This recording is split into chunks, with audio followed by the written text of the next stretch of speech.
हर महान कहानी की शुरुआत एक जीत से नहीं होती। कभी कभी वो एक ऐसे इंसान से शुरू होती है जिसे दुनिया समझने से ही इनकार कर देती है। एक पतला सा आदमी, पुराने कपड़े, हाथ में घिसी हुई नोटबुक और उस नोटबुक के हर पन्ने पर ऐसे नंबर्स लिखे हुए जो उस वक्त दुनिया के सबसे बड़े मैथमेटिशियंस के लिए भी किसी अनजान भाषा से कम नहीं थे। सोचिए, अगर कल सुबह आपके घर एक लेटर आए और उसमें ऐसे इक्वेशंस लिखी हों जिन्हें देखकर दुनिया के एक्सपर्ट्स भी चुप हो जाएं, तो आप क्या करेंगे? उस लेटर को फेक मानेंगे या उस आदमी को ढूंढने निकल पड़ेंगे? 1913, इंग्लैंड, कैम्ब्रिज यूनिवर्सिटी। हजारों रिसर्च पेपर्स के बीच एक प्रोफेसर के डेस्क पर भारत से आया हुआ एक पतला सा एनवेलप रखा था। उस एनवेलप को खोलने में सिर्फ कुछ सेकंड लगे, लेकिन उसके अंदर जो था उसने मैथमेटिक्स की हिस्ट्री को हमेशा के लिए बदल दिया। Professor G.H. हार्डी ने पहला पेज पढ़ा, फिर दूसरा, फिर तीसरा, और फिर वो रुक गए। ये इक्वेशंस किसी स्टूडेंट की नहीं लग रही थी, ये किसी ट्रेंड प्रोफेसर की भी नहीं थी, ये कुछ और ही थी। जैसे किसी ने मैथमेटिक्स को देखा नहीं, महसूस किया हो। लेकिन सबसे हैरान कर देने वाली बात इक्वेशंस नहीं थी, हैरान कर देने वाली बात थी उन्हें लिखने वाला इंसान। ना उसके पास कोई प्रेस्टीजियस डिग्री थी, ना वर्ल्ड फेमस यूनिवर्सिटी, ना रिसर्च लेबोरेटरी, ना पावरफुल मेंटर, और ना ही वो दुनिया के किसी साइंटिफिक सर्कल का हिस्सा था। फिर भी उसके दिमाग ने वो पैटर्न्स देख लिए जो उस दौर के ग्रेटेस्ट मैथमेटिशियंस भी नहीं देख पाए। कैसे? यही सवाल है। और शायद ये सिर्फ श्रीनिवास रामानुजन की कहानी नहीं, ये इंसानी दिमाग की सबसे बड़ी मिस्ट्रीज में से एक है। हम बचपन से एक बात सुनते आए हैं, टैलेंट ज़रूरी है, एजुकेशन ज़रूरी है, डिग्री ज़रूरी है, रूल्स फॉलो करना ज़रूरी है। लेकिन अगर एक ऐसा इंसान जिसके पास इनमें से लगभग कुछ भी नहीं था दुनिया की सोच बदल दे, तो फिर हम जीनियस को गलत तरीके से समझ रहे हैं, या शायद डिसिप्लिन को। आज जब हम डिसिप्लिन शब्द सुनते हैं, हमारे दिमाग में सुबह 5 बजे उठना, perfect routine, to do list और प्रोडक्टिविटी वीडियोस आती हैं। लेकिन अगर डिसिप्लिन का असली मतलब इन सब से कहीं ज़्यादा गहरा हो, तो अगर डिसिप्लिन का मतलब अपने दिमाग को इतना शांत बनाना हो कि वो दुनिया के शोर के बीच भी सच देख सके। रामानुजन की जिंदगी में ना लग्जरी थी, ना सर्टेनिटी। कई दिन ऐसे थे जब खाना भी मुश्किल से मिलता था, हेल्थ लगातार खराब रहती थी, लोग उसकी बातों पर भरोसा नहीं करते थे, उसकी नोटबुक्स को लोग अजीब समझते थे, और फिर भी हर सुबह, हर रात वो वापस नंबर्स के पास लौट आता था, जैसे उनमें कोई आवाज़ हो जो सिर्फ उससे सुनाई देती थी। लेकिन ये कहानी एक मैथमेटिकल जीनियस बनने की नहीं है, ये कहानी है एक ऐसे डिसिप्लिन की जो अटेंडेंस रजिस्टर में रिकॉर्ड नहीं होता, जो किसी सर्टिफिकेट पर प्रिंट नहीं होता, और जिसे दुनिया अक्सर तब तक नहीं पहचानती जब तक बहुत देर ना हो जाए। लेकिन हर कहानी की तरह इस कहानी का भी एक शुरुआती पल था। एक छोटा सा शहर, एक साधारण परिवार और एक बच्चा जिसे किसी ने एक्स्ट्रा ऑर्डिनरी नहीं कहा, अभी नहीं। 1887, साउथ इंडिया, मद्रास प्रेसिडेंसी। आज के इंडिया से बिल्कुल अलग एक दुनिया। ना इंटरनेट, ना कैलकुलेटर्स, ना कोचिंग इंस्टीट्यूट्स। एजुकेशन सिर्फ कुछ लोगों के लिए एक मौका थी और बाकी लोगों के लिए एक सपना। इसी दुनिया के एक छोटे से शहर कुंभकोणम में एक बच्चा बड़ा हो रहा था। उसके घर में पैसा कम था, लेकिन सवालों की कमी नहीं थी। जब दूसरे बच्चे आंसर्स याद करते थे, वो क्यों पूछता था। जब क्लास ख़त्म हो जाती, उसकी पढ़ाई शुरू होती। उसके लिए नंबर्स सिर्फ एग्ज़ाम पास करने का ज़रिया नहीं थे। जैसे हर नंबर के पीछे कोई कहानी छुपी हो, हर पैटर्न किसी राज की तरफ इशारा करता हो। लेकिन यहाँ एक प्रॉब्लम थी। उस ज़माने का एजुकेशन सिस्टम आंसर्स को रिवॉर्ड करता था, क्वेश्चंस को नहीं। अगर तुम सिलेबस फॉलो करते, तुम सक्सेसफुल थे। अगर तुम उससे बाहर सोचते, तो तुम अजीब थे। और रामानुजन हर दिन सिलेबस से बाहर सोच रहा था। उसकी क्यूरियोसिटी इतनी तेज थी कि धीरे धीरे बाकी सारे सब्जेक्ट्स उसके लिए बेमायने होते गए।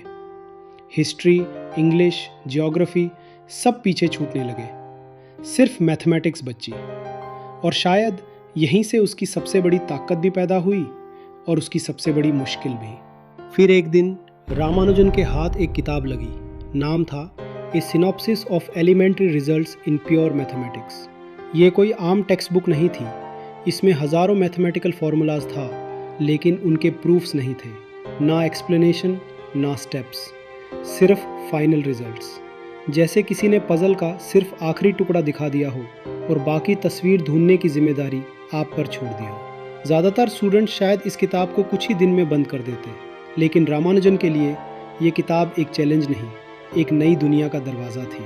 हर फॉर्मूला उससे बुला रहा था, हर इक्वेशन के पीछे एक कहानी थी और वो उस कहानी को खुद लिखना चाहता था। रातें छोटी पड़ने लगी, कभी घर के एक कोने में बैठकर, कभी मंदिर के शांत माहौल में, कभी किसी पुराने कागज़ के टुकड़े पर वो सिर्फ कैलकुलेशंस करता रहता। उसके लिए वक्त की कोई वैल्यू नहीं थी।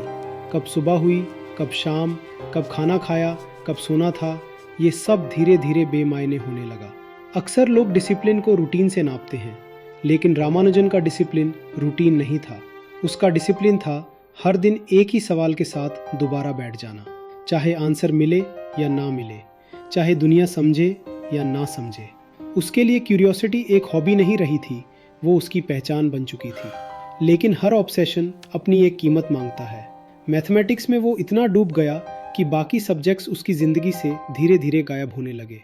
इंग्लिश, हिस्ट्री, फिजियोलॉजी, सब उसके लिए सिर्फ एग्ज़ाम्स के नाम रह गए। और जब कॉलेज के फाइनल रिजल्ट्स आए तो जो लड़का मैथमेटिक्स में सबसे आगे था, वही बाकी सब्जेक्ट्स में फेल हो गया। स्कॉलरशिप चली गई, कॉलेज छूट गया। एक पल में उसके फ्यूचर के सारे दरवाजे बंद होते नजर आए। दुनिया ने उस दिन सिर्फ एक स्टूडेंट को फेल होते देखा, लेकिन किसी ने यह नहीं देखा कि उसी दिन एक ऐसा मैथमेटिशियन जन्म ले रहा था जो आने वाले सालों में मैथमेटिक्स के कुछ ऐसे राज लिखेगा जिन्हें समझने में दुनिया को दशकों लग जाएंगे। लेकिन उस वक्त रामानुजन के पास न डिग्री थी, न नौकरी, न कोई मेंटर, सिर्फ एक नोटबुक और एक ऐसा जुनून जिसे दुनिया अभी समझने के लिए तैयार नहीं। कॉलेज छूट चुका था, स्कॉलरशिप खत्म हो गई थी, घर की हालत पहले से ही मजबूत नहीं थी और अब रामानुजन के पास सिर्फ दो रास्ते थे। या तो अपने सपनों को छोड़कर एक आम जिंदगी जी ले, या फिर उसी रास्ते पर चलता रहे जिसका कोई मंजिल दिख ही नहीं रही थी। उसने दूसरा रास्ता चुना। दिन में छोटी मोटी नौकरी, रात को वही पुरानी नोटबुक। हर नए पन्ने के साथ उसके फॉर्मूलाज बढ़ते जा रहे थे। लेकिन एक और प्रॉब्लम थी, उन फॉर्मूलाज को समझने वाला कोई था ही नहीं। जब भी वो अपना काम किसी मैथमेटिशियन या प्रोफेसर को दिखाता, ज़्यादातर लोग कंफ्यूज हो जाते। कुछ लोग हंसते, कुछ कहते प्रूफ कहाँ है, और कुछ बिना पढ़े ही नोटबुक वापस कर देते। सोचिए, अगर आपके पास ज़िंदगी का सबसे बड़ा आइडिया हो, लेकिन उससे सुनने वाला ही कोई ना हो, तो क्या होगा? शायद इसीलिए हिस्ट्री में कितनी ही एक्स्ट्राऑर्डिनरी डिस्कवरीज कभी दुनिया तक पहुंच ही नहीं पाती। लेकिन रामानुजन ने हार नहीं मानी। 1913 में उसने एक फैसला लिया। अपने कुछ सबसे अनोखे थ्योरम्स एक लेटर में लिखे और इंग्लैंड के कैम्ब्रिज यूनिवर्सिटी के प्रोफेसर G.H. हार्डी को भेज दिए। सच कहें, ये एक बहुत बड़ा रिस्क था। एक अननोन इंडियन क्लर्क सीधा दुनिया के सबसे बड़े मैथमेटिशियन को अपना काम भेज रहा था। अगर हार्डी उस लेटर को इग्नोर कर देते तो शायद आज हम रामानुजन का नाम भी नहीं जानते। और शुरुआत में लगभग ऐसा ही होने वाला था। हार्डी ने एनवलप देखा और पहली नज़र में उसे भी लगा शायद ये किसी और अम्यूरल का लेटर होगा। लेकिन जैसे जैसे वो पेजेस पलटते गए, उनके चेहरे के एक्सप्रेशंस बदलने लगे। उन्होंने बाद में लिखा कि उनमें कुछ रिजल्ट्स ऐसे थे जो या तो एक महान जीनियस ही लिख सकता था या फिर कोई बहुत बड़ा फ्रॉड। बीच का कोई रास्ता था ही नहीं। उस एक लेटर ने सिर्फ हार्डी की सोच नहीं बदली, उसने दुनिया को मजबूर कर दिया एक अननोन नाम को दोबारा देखने के लिए। लेकिन कैम्ब्रिज का सफ़र रामानुजन के लिए सिर्फ एक नई शुरुआत नहीं था, वो से उसके जीवन की सबसे बड़ी ऑब्स्टिकल की शुरुआत होने जा रही थी। कैम्ब्रिज दुनिया के सबसे बड़े एकेडमिक इंस्टीट्यूशंस में से एक, जहां पहुंचना ही हज़ारों लोगों का सपना होता था। रामानुजन के लिए वही जगह एक नई जंग बन गई। पहली बार वो अपने घर से हज़ारों किलोमीटर दूर था। नई ज़मीन, नई लैंग्वेज, नए लोग, और एक ऐसी कल्चर जहां हर बात को प्रूफ से नपा जाता था। रामानुजन की दुनिया बिल्कुल अलग थी। उनके लिए मैथमेटिक्स सिर्फ लॉजिक नहीं थी, वो इंट्यूशन भी थी। कई बार वो कहते थे कि कुछ फॉर्मूलाज उन्हें सपनों में दिखते थे, जैसे नंबर्स खुद उनसे बात कर रहे हों। लेकिन कैम्ब्रिज में सपने एविडेंस नहीं होते। हर थ्योरम को प्रूव करना पड़ता था, हर लाइन को जस्टिफाई करना पड़ता था। और यहीं से शुरू हुआ दो अलग सोच के तरीकों का टकराव। एक तरफ हार्डी जिनके लिए मैथमेटिक्स एक परफेक्टली स्ट्रक्चर्ड बिल्डिंग थी। दूसरी तरफ रामानुजन, जिनके लिए मैथमेटिक्स एक जंगल था जहां हर नया रास्ता खुद बनाना पड़ता था। लेकिन इसी टकराव में एक खूबसूरत बात छुपी थी। हार्डी ने रामानुजन को बदलने की कोशिश नहीं की, उन्होंने उसकी सोच को शेप दिया। और रामानुजन ने हार्डी को याद दिलाया कि हर डिस्कवरी रूल बुक पढ़कर नहीं होती, कभी कभी रूल बुक ही बदलनी पड़ती है। लेकिन इस सफ़र की कीमत बहुत बड़ी थी। इंग्लैंड का ठंडा मौसम, खाने की दिक्कत और लगातार काम, दिन के बाद दिन, महीनों के बाद महीने। रामानुजन सिर्फ एक ही चीज़ करता रहा, सोचना, लिखा, दोबारा सोचना, दोबारा लिखना। उसका शरीर धीरे धीरे कमज़ोर होता गया, लेकिन उसका दिमाग जैसे और तेज़ होता जा रहा था। ये वही पल था जहाँ ज़्यादातर लोग रुक जाते, थोड़ा आराम करते, थोड़ा कॉम्प्रोमाइज़ कर लेते। लेकिन रामानुजन ने अपनी क्यूरियोसिटी के साथ कभी कॉम्प्रोमाइज़ नहीं किया। और शायद इसीलिए हिस्ट्री सिर्फ उन लोगों को याद रखती है जो अपनी कंफर्ट से ज़्यादा अपनी कॉलिंग को इम्पोर्टेंस देते हैं। लेकिन एक सवाल अभी भी बाकी था। अगर रामानुजन इतना एक्स्ट्राऑर्डिनरी था तो उसकी कहानी इतनी छोटी क्यों रही? क्यों सिर्फ 32 साल की उम्र में दुनिया ने अपने सबसे अनोखे दिमागों में से एक को खो दिया? और उससे भी बड़ा सवाल, क्या ग्रेटनेस की हमेशा इतनी बड़ी कीमत होती है? रामानुजन सिर्फ इक्वेशन सॉल्व नहीं करते थे, वो पैटर्न्स देखते थे। और शायद यही उनकी सबसे बड़ी ताकत थी। हम में से ज़्यादातर लोग जब किसी प्रॉब्लम को देखते हैं तो तुरंत उसका सलूशन ढूंढने लगते हैं। लेकिन रामानुजन प्रॉब्लम के साथ बैठ जाते थे, कभी घंटों तक, कभी पूरी रात, बिना जल्दी किए, जैसे उन्हें यकीन हो कि हर सवाल अपना जवाब खुद लेकर आता है। आज न्यूरोसाइंस हमें बताती है कि जब हम किसी मुश्किल प्रॉब्लम के साथ लंबे समय तक जुड़े रहते हैं तो दिमाग सिर्फ कॉन्शियस लेवल पर काम नहीं करता, बैकग्राउंड में भी नए कनेक्शंस बनते रहते हैं। इसीलिए कई बार जब हम चल रहे होते हैं या सोने वाले होते हैं तब अचानक सॉल्यूशन मिल जाता है। साइंटिस्ट्स इसे इंक्यूबेशन इफेक्ट कहते हैं। लेकिन रामानुजन इस प्रोसेस को साइंस के नाम से नहीं जानते थे। वो बस इतना जानते थे कि अगर सवाल सच में इम्पॉर्टेंट है तो उससे जल्दी छोड़ना नहीं चाहिए। यहीं पर डिसिप्लिन का एक और रूप सामने आता है। डिसिप्लिन सिर्फ रोज़ काम करना नहीं, डिसिप्लिन एक ही सवाल के साथ इतनी देर तक रहना जब तक वो अपने राज खुद ना खोल दे। रामानुजन के पास स्मार्टफोन नहीं था, इंटरनेट नहीं था, सोशल मीडिया नहीं था, लेकिन सबसे बड़ी बात, उन्होंने अपने अटेंशन को किसी और के हवाले नहीं किया। वही अटेंशन उनकी असली लेबोरेटरी था, वही उनकी यूनिवर्सिटी थी और वही उनकी सबसे बड़ी इन्वेस्टमेंट। हो सकता है हम सब रामानुजन जैसा जीनियस कभी ना बन पाए, लेकिन हम सब एक चॉइस ज़रूर कर सकते हैं। क्या हम अपना अटेंशन दुनिया को दे देंगे या उस चीज़ को जो सच में हमारी ज़िंदगी बदल सकती है? शायद इसीलिए रामानुजन की सबसे बड़ी डिस्कवरी कोई थ्योरम नहीं थी, उसकी सबसे बड़ी डिस्कवरी इंसानी अटेंशन की ताकत थी। लेकिन हर एक्स्ट्रॉर्डिनरी ज़िंदगी की तरह इस कहानी का भी एक आखिरी मोड़ बाकी था। एक ऐसा मोड़ जहां दुनिया ने उसकी ब्रिलियंस को तो एक्सेप्ट कर लिया, लेकिन उसके शरीर ने साथ देना धीरे धीरे छोड़ दिया। 1920, सिर्फ 32 साल की उम्र, एक ऐसी उम्र जब ज़्यादातर लोग अपनी ज़िंदगी बनाना शुरू ही करते हैं।